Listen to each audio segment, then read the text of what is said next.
ഇനിയിപ്പോ എന്താ? യാത്ര മരണത്തിലേക്കാണോ? മരണത്തെപ്പറ്റി ചിന്തിക്കുക. കുറെ വയസ്സന്മാരുടെ ചിന്ത ഇതാ. യഥാർത്ഥത്തിൽ വൃദ്ധൻ എന്ന വാക്കിന്റെ അർത്ഥം ഇനി നിങ്ങൾ പഠിക്കണം. വൃദ്ധൻ എന്ന് പറയുന്നത് വയോവൃദ്ധനല്ല. വയോജനങ്ങളെ വിളിക്കുന്ന ഇംഗ്ലീഷ് പേര് സീനിയർ സിറ്റിസൺ എന്നല്ലേ? എന്താ ഈ സീനിയർ?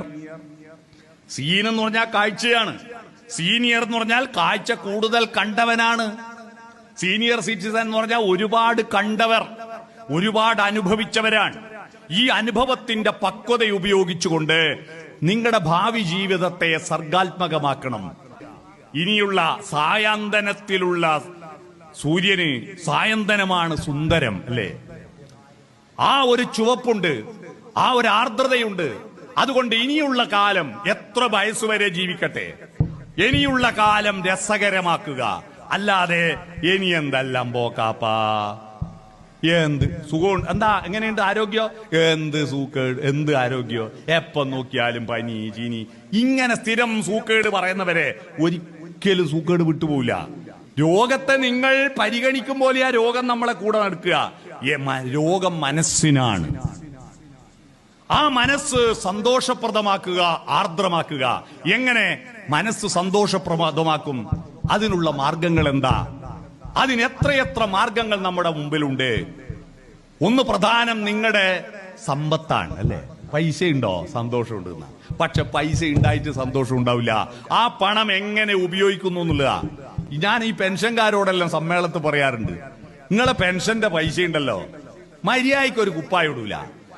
ഇപ്പൊ പൊന്നാടി അണിയിച്ചത് അറ്റിയിട്ട് അവിടെ വെക്കൂ. ചില വീട്ടിലില്ലേ ഈ പ്രൈസ് കിട്ടിയ പ്ലേറ്റും ഗ്ലാസും മറ്റേ കപ്പെല്ലാം ഉണ്ടാവും അലമാരയിൽ അട്ടി വെച്ചിട്ട്, ആരെങ്കിലും പുറത്തുനിന്ന് വന്നാൽ കൊടുക്കാൻ വേണ്ടിയിട്ട്, ചായ കൊടുക്കാൻ വേണ്ടിയിട്ട്.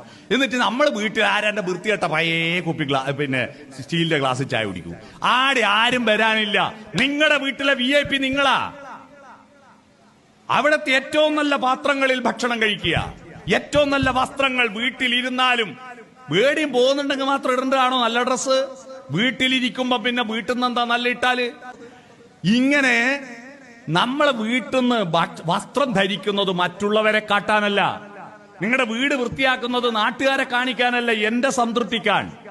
നമ്മൾ കുളിച്ചു കഴിഞ്ഞാൽ നമുക്കൊരു സംതൃപ്തിയില്ലേ?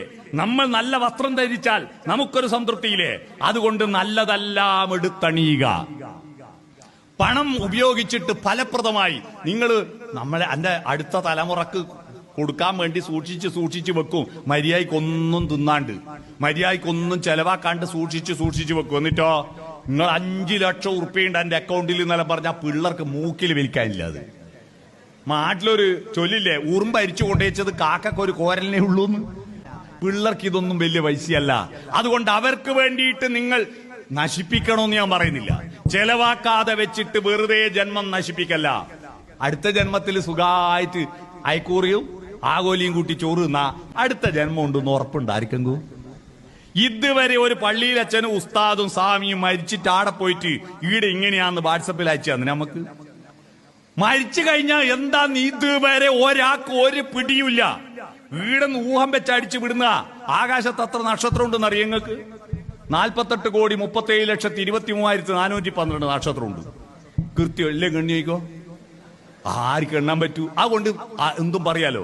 അതുകൊണ്ട് മരിച്ചു കഴിഞ്ഞാൽ എന്താന്ന് ഒരു പിടിയും ഇന്നോളം ആർക്കും പിടികിട്ടിയില്ല. അതുകൊണ്ട് അവിടെ സ്വർഗം, അവിടെ ജന്നത്തുൽ ഫിർദൗസ്, അവിടെ പിന്നെ പറുദീസയൊക്കെ ഉണ്ട് എന്നൊക്കെ പറയുന്നത് ഇവിടെ ഇരുന്നവരാ. ഇവിടുന്ന് പറഞ്ഞ പോയവരൊന്നും പറഞ്ഞിട്ടില്ല, ഇവിടുന്ന് പറഞ്ഞ.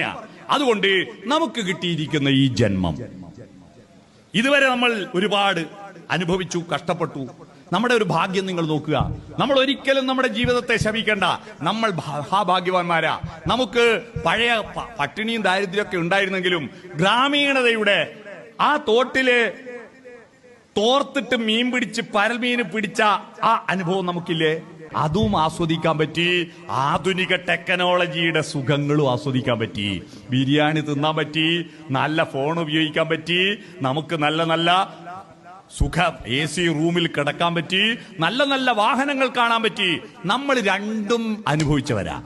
അതുകൊണ്ട് ജീവിതം ആസ്വദിച്ചിടണമോരോ വരിയും ആനന്ദ സന്ദേശരസ മധുരം.